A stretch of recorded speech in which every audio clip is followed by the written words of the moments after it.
मोक्ष कैसे मिलता है? मृत्यु के बाद क्या होता है? भगवान श्री कृष्ण अर्जुन को जन्म और मृत्यु के बारे में बताते हैं। फिर अर्जुन पूछता है कि हे मधुसूदन, क्या कोई ऐसा स्थान नहीं जहाँ से लौटकर आना न पड़े और जन्म मरण का ये चक्कर समाप्त हो जाए? कृष्ण बताते हैं, ऐसा स्थान केवल परम धाम है, अर्थात मेरा धाम, जहाँ पहुँचने के बाद किसी को लौटकर नहीं आना पड़ता। इसी को मोक्ष कहते हैं। न तद भास्यते सूर्यो न शशांको न पावकः यद्गत्वा न निवर्तन्ते तद्धाम परमम्। इसका अर्थ यह है, अर्जुन, उस परम पद को न सूर्य न चंद्र और न अग्नि ही प्रकाशित कर सकती है, और जिसको प्राप्त होकर जीव लौटकर संसार में नहीं आते, वही मेरा परम धाम है। सब लोगों से लौटकर जीव भूमि पर आए, वो नहीं लौटे फिर यहाँ धाम जो मेरे जाए, परम शांति वहीं पाए। हे अर्जुन, मनुष्य जन्म का प्रधान उद्देश्य मोक्ष प्राप्त करना है, और ये मोक्ष केवल मनुष्य योनि द्वारा ही प्राप्त हो सकता है। इसलिए मनुष्य के शरीर को मोक्ष का द्वार कहा जाता है। हे अर्जुन, मानव शरीर बड़ी मुश्किल से मिलता है, इसे यूं ही गंवाना नहीं चाहिए। देवता भी मानस शरीर की आकांक्षा करते हैं, परंतु मनुष्य की विडंबना यही है कि वो इस शरीर को अर्थात मोक्ष के अवसर को गंवाता रहता है। सारी आयु भोग विलासों में बीतता है, यहाँ तक कि जब शरीर छूटने का समय आता है तब भी वासना उसका पीछा नहीं छोड़ती। हे अर्जुन, मृत्यु के समय जो वासना मनुष्य के शरीर में दृढ़ रहती है, उसी वासना के अंतर्गत मनुष्य का दूसरा जन्म होता है। यम यम वापि स्मरन् भावं त्यजत्यन्ते कलेवरम तन तमेवैति कौन्तेय सदा तद्भाव भावितः। इसका अर्थ यह है, कुंती पुत्र अर्जुन, मनुष्य अंतकाल में जिस जिस भी भाव का स्मरण करते हुए शरीर छोड़ता है, वह उस अंतकाल के भाव से सदा भावित होता हुआ उसको ही प्राप्त होता है, अर्थात उस योनि में ही चला जाता है। अर्जुन पूछते हैं, हे योगेश्वर, आपने मेरे कई प्रश्नों के उत्तर दिए, एक प्रश्न और पूछना चाहता हूँ। सुना है कि मृत्यु के समय मनुष्य को बड़ा कष्ट उठाना पड़ता है, चाहे वो मृत्यु युद्ध भूमि पर किसी शस्त्र के घातक घाव के कारण हो या अपने आप आए। क्या मृत्यु को आसान बनाने का कोई तरीका नहीं है? कृष्ण कहते हैं, हे अर्जुन, प्रश्न मृत्यु को आसान बनाने का नहीं है, बल्कि जीवन मृत्यु के चक्कर से निकलकर मोक्ष प्राप्त करने का है। यदि मनुष्य मृत्यु के समय ये विधि अपनाए जो मैं तुम्हें बता रहा हूँ, तो उसे तुरंत मोक्ष प्राप्त होगा और वो सीधा मेरे धाम को पहुँचेगा। अर्जुन पूछते हैं, वो गोपनीय विधि क्या है? माधव कृष्ण बताते हैं, प्राण त्यागते समय अपनी सभी इंद्रियों के द्वार को रोककर तथा मन को हृदय में स्थिर करके और प्राण को मस्तिष्क में स्थापित करके परमात्मा का स्मरण करते हुए ओम मंत्र का उच्चारण करें, तो वो मनुष्य जीवन भर कितना भी पापी क्यों ना रहा हो, उसे मोक्ष अवश्य प्राप्त हो जाएगा। अर्जुन कहते हैं, क्या ये आसान विधि हर कोई कर पाएगा? श्री कृष्ण अर्जुन को बताते हैं, मृत्यु के समय जैसे ही यमराज के दूत व्यक्ति के पास आते हैं और उसके प्राण निकालते हैं, तो उस दौरान व्यक्ति को 100 बिच्छुओं के डंक मारने जितना दर्द होता है। साथ ही व्यक्ति का मुंह अंदर से सूखने लगता है और उसकी लार आने लगती है, जिससे व्यक्ति कुछ नहीं बोल पाता है और व्यक्ति के प्राण निकल जाते हैं। अगर आपको हमारी ये छोटी सी जानकारी पसंद आया हो तो हमारे चैनल को सब्सक्राइब जरूर करें। गरुड़ पुराण के आचार कांड में बताया गया है कि हमें किन 10 लोगों के यहाँ भोजन ग्रहण नहीं करना चाहिए। यदि हम इन लोगों के द्वारा दी गई खाने की चीजें खाते हैं या इनके घर भोजन करते हैं तो इससे हमारे पापों में वृद्धि होती है। पहला, कोई चोर या अपराधी के घर खाना खाने पे। किसी चोर या अपराधी सिद्ध हो चुके व्यक्ति के घर का भोजन कभी नहीं करना चाहिए। इससे उसके पापों का असर हमारे जीवन पर पड़ने लगता है। दूसरा, चरित्रहीन स्त्री के घर भोजन करने पर इस बात का ध्यान रखना चाहिए कि चरित्रहीन स्त्री के हाथ से बना हुआ कुछ भी या उसके घर पर भोजन न करें। यहाँ चरित्रहीन स्त्री का अर्थ यह है कि जो स्त्री स्वेच्छा से पूरी तरह अधार्मिक आचरण करती है। गरुड़ पुराण में लिखा है कि जो व्यक्ति ऐसी स्त्री के यहाँ भोजन करता है वह भी उसके पापों का फल प्राप्त करता है। तीसरा, सूदखोर के घर भोजन करने पर। वैसे तो आज के समय में काफी लोग ब्याज पर दूसरों को पैसा देते हैं लेकिन जो लोग दूसरों की मजबूरी का फायदा उठाते हुए अनुचित रूप से अत्यधिक ब्याज प्राप्त करते हैं, गरुड़ पुराण के अनुसार उनके घर पर भी भोजन नहीं करना चाहिए, क्योंकि किसी भी परिस्थिति में दूसरों की मजबूरी का अनुचित लाभ उठाना पाप माना गया है। चौथा, निर्दयी व्यक्ति के घर भोजन करने पर। यदि कोई व्यक्ति निर्दयी है, दूसरों के प्रति मानवीय भाव नहीं रखता है, सभी को कष्ट देता रहता है, तो उसके घर का भी भोजन नहीं खाना चाहिए। ऐसे लोगों द्वारा अर्जित किए गए धन से बना खाना हमारा स्वभाव भी वैसा ही बना सकता है। हम भी निर्दयी बन सकते हैं, क्योंकि जैसा खाना हम खाते हैं, हमारी सोच और विचार भी वैसे ही बनते हैं। पांचवा, रोगी व्यक्ति के घर भोजन करने पर। यदि कोई व्यक्ति किसी गंभीर बीमारी से पीड़ित हो, कोई व्यक्ति छूत के रोग का मरीज हो, तो उसके घर भी भोजन नहीं करना चाहिए। ऐसे व्यक्ति के यहाँ भोजन करने पर हम भी उस बीमारी की गिरफ्त में आ सकते हैं। लंबे समय से रोगी इंसान के घर के वातावरण में भी बीमारियों के कीटाणु हो सकते हैं, जो कि हमारे स्वास्थ्य को नुकसान पहुंचा सकते हैं। छठा, अत्यधिक क्रोधी व्यक्ति के घर भोजन करने पर। क्रोध इंसान का सबसे बड़ा शत्रु होता है। अक्सर क्रोध के आवेश में व्यक्ति अच्छे और बुरे का फर्क भूल जाता है। इसी कारण व्यक्ति को हानि भी उठानी पड़ती है। जो लोग हमेशा ही क्रोधित रहते हैं, उनके यहाँ भी भोजन नहीं करना चाहिए। यदि हम उनके यहाँ भोजन करेंगे तो उनके क्रोध के गुण हमारे अंदर भी प्रवेश कर सकते हैं। सातवां, नपुंसक या किन्नर के घर भोजन करने पर। किन्नरों को दान देने का विशेष विधान बताया गया है। ऐसा माना जाता है कि इन्हें दान देने पर हमें अक्षय पुण्य की प्राप्ति होती है। गरुड़ पुराण में बताया गया है कि इन्हें दान देना चाहिए, लेकिन इनके यहाँ भोजन नहीं करना चाहिए। किन्नर कई प्रकार के लोगों से दान में धन प्राप्त करते हैं। इन्हें दान देने वालों में अच्छे बुरे दोनों प्रकार के लोग होते हैं। आठवां, निर्दयी राजा के घर भोजन करने पर। यदि कोई राजा निर्दयी है और अपनी प्रजा का ध्यान न रखते हुए सभी को कष्ट देता है, तो उसके यहाँ का भोजन नहीं करना चाहिए। राजा का कर्तव्य है कि प्रजा का ध्यान रखें और अपने अधीन रहने वाले लोगों की आवश्यकताओं को पूरी करें। जो राजा इस बात का ध्यान न रखते हुए सभी को सताता है, उसके यहाँ का भोजन नहीं खाना चाहिए। नौवां, चुगलखोर व्यक्ति के घर भोजन करने पर। जिन लोगों की आदत दूसरों की चुगली करने की होती है, उनके यहाँ या उनके द्वारा दिए गए खाने को भी ग्रहण नहीं करना चाहिए। चुगली करना बुरी आदत है। चुगली करने वाले लोग दूसरों को परेशानियों में फंसा देते हैं और स्वयं आनंद उठाते हैं। इस काम को भी पाप की श्रेणी में रखा गया है। ऐसे लोगों के यहाँ भोजन नहीं करना चाहिए। 10वां, नशीली चीजें बेचने वाले के घर भोजन करने पर। जो लोग नशीली चीजों का व्यापार करते हैं या नशीले पदार्थों का सेवन करते हैं, गरुड़ पुराण में उनके यहाँ भी भोजन करना वर्जित किया गया है। नशे के कारण कई लोगों के घर बर्बाद हो जाते हैं। इसका दोष नशा बेचने वालों को भी लगता है। ऐसे लोगों के यहाँ भोजन करने पर उनके पाप का असर हमारे जीवन पर भी होता है।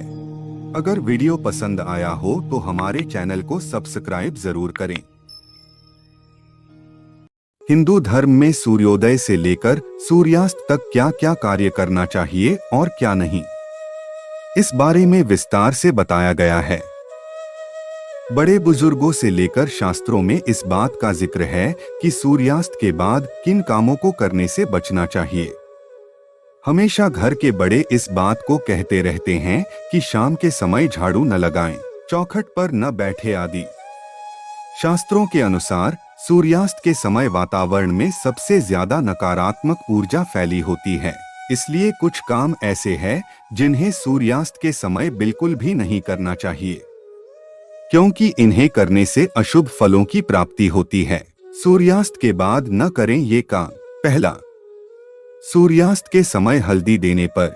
वास्तु शास्त्र के अनुसार सूर्यास्त के बाद किसी को भी हल्दी नहीं देनी चाहिए, क्योंकि इसका सीधा संबंध गुरु बृहस्पति से है, जिन्हें धन सौभाग्य का कारक माना जाता है।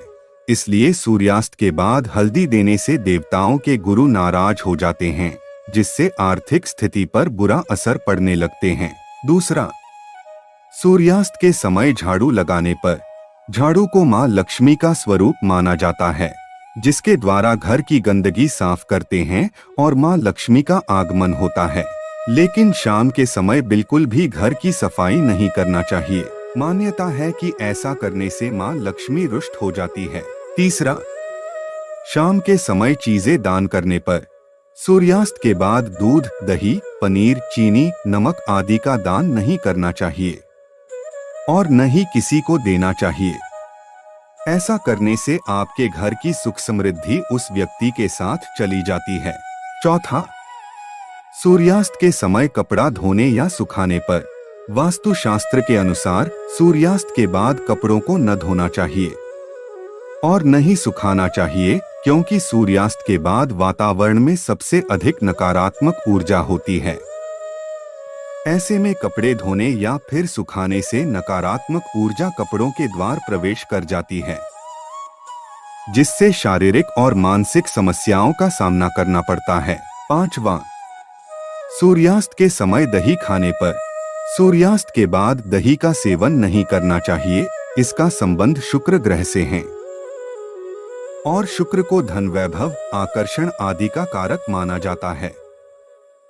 इसके साथ ही सूर्य और शुक्र के बीच मित्रता का भाव नहीं है, जिसके कारण व्यक्ति को कई समस्याओं का सामना करना पड़ता है। अगर आपको हमारी ये छोटी सी जानकारी पसंद आया हो तो हमारे चैनल को सब्सक्राइब जरूर करें। हिंदू धर्म में सावन माह को बहुत ही पवित्र माना गया है। मान्यता है कि सावन माह में भगवान शिव माता पार्वती के साथ भूलोक में ही रहते हैं। ऐसे में इस माह पूजा करने से कई गुना अधिक फलों की प्राप्ति होती है। सावन के दौरान भगवान शिव का अभिषेक, रुद्राभिषेक करना शुभ माना जाता है। आपको बता दें कि इस साल सावन 4 जुलाई 2023 से शुरू हो रहे हैं, जो 31 अगस्त 2023 तक रहने वाला है। इस बार सावन काफी खास है, क्योंकि इस बार सावन 59 दिन का है और इस बार 8 सावन सोमवार पड़ रहे हैं।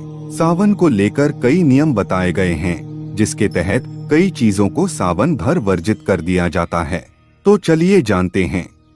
सावन के महीने में भूलकर न करें ये काम। पहला, शास्त्रों के अनुसार भगवान शिव की पूजा में भूलकर भी हल्दी का इस्तेमाल नहीं करना चाहिए। ऐसा करना अनुचित माना जाता है। दूसरा, शास्त्रों के अनुसार श्रावण मास में शरीर में तेल नहीं लगाना चाहिए। ऐसा करना अशुभ माना जाता है। तीसरा, सावन के माह में भगवान शिव को केतकी का भी फूल नहीं चढ़ाना चाहिए। इससे अशुभ फलों की प्राप्ति होती है। चौथा, सावन माह में दूध का सेवन नहीं करना चाहिए। धार्मिक मान्यताओं के अनुसार भगवान शिव को दूध से अभिषेक करते हैं, इसलिए नहीं खाना चाहिए।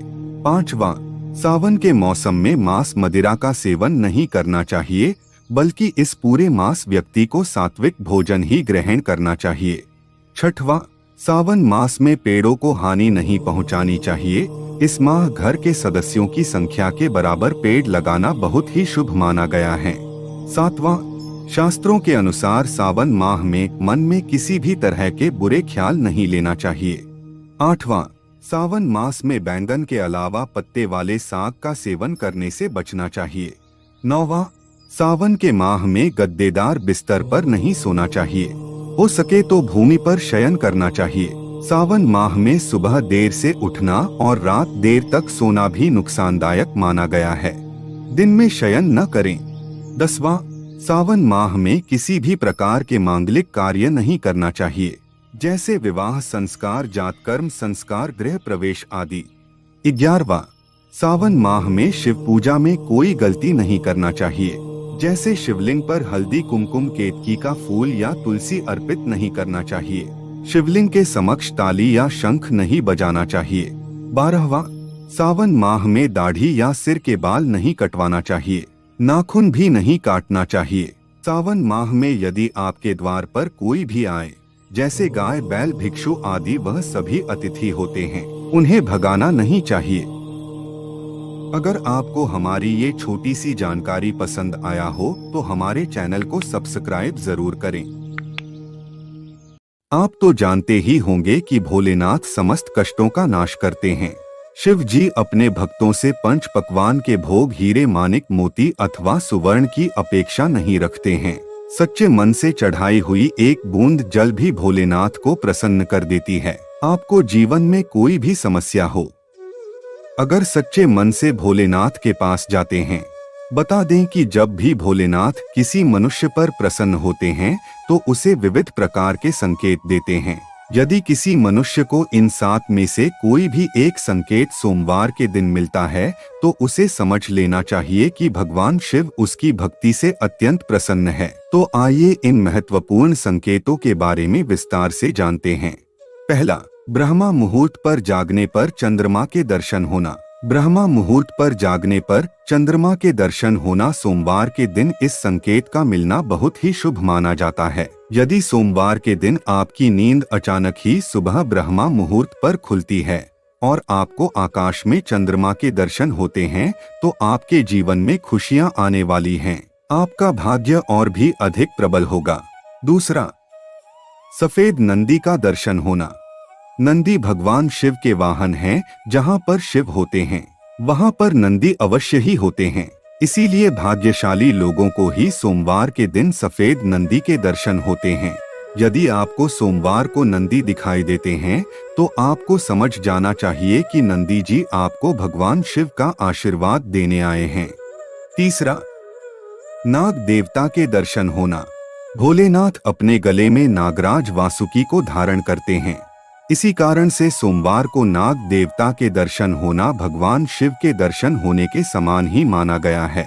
यदि आपको सोमवार को नाग देवता के दर्शन होते हैं तो आपकी धन से जुड़ी समस्याओं का अंत होगा। भगवान शिव की कृपा से आपकी दरिद्रता का नाश होगा। चौथा, यदि सोमवार के दिन किसी वृक्ष के नीचे अथवा भगवान शिव के मंदिर के पास कोई स्त्री और पुरुष दिखाई दे। यदि सोमवार के दिन किसी वृक्ष के नीचे अथवा भगवान शिव के मंदिर के पास कोई स्त्री और पुरुष दिखाई दे तो शुभ संकेत समझना चाहिए। यदि ऐसा दृश्य आपको दिखाई देता है तो आपको एक अच्छे जीवन साथी की प्राप्ति होगी। यदि आप विवाहित हैं तो पति पत्नी के बीच में प्रेम और भी अधिक बढ़ेगा और दोनों का जीवन सुखमय बीतेगा। पांचवा, यदि सोमवार के दिन आपके द्वार पर कोई काला कुत्ता आता है। यदि सोमवार के दिन आपके द्वार पर कोई काला कुत्ता आता है तो इसे शुभ संकेत समझ ले। कुत्ते के साथ हमें कभी दूर व्यवहार नहीं करना चाहिए। नंदी के समान ही कुत्ते भोलेनाथ को अति प्रिय हैं। जो भी काले कुत्ते की सेवा करता है उसे रोटी खिलाता है। उस पर भगवान शिव सदैव प्रसन्न रहते हैं। छठवां, यदि सोमवार के दिन आपको दूध अथवा पानी से भरा हुआ कोई मिट्टी का घड़ा दिखाई दे। यदि सोमवार के दिन आपको दूध अथवा पानी से भरा हुआ कोई मिट्टी का घड़ा दिखाई देता है तो यह शुभ संकेत समझना चाहिए। यह संकेत है कि आपके जीवन में अच्छा वक्त आने वाला है और आपका बुरा समय समाप्त होने वाला है। सातवां, यदि सोमवार को भस्म लगाई हुई कोई व्यक्ति अथवा किसी अघोरी के दर्शन होते हैं, उन्हें साक्षात शिव का रूप मानकर उन्हें नमस्कार करना चाहिए। भस्म लगाई हुई व्यक्ति का दिखाई देना यह संकेत देता है कि आपको उत्तम स्वास्थ्य की प्राप्ति होगी। आपके सभी रोगों का नाश होगा। अगर आपको हमारी ये छोटी सी जानकारी पसंद आया हो तो हमारे चैनल को सब्सक्राइब जरूर करें।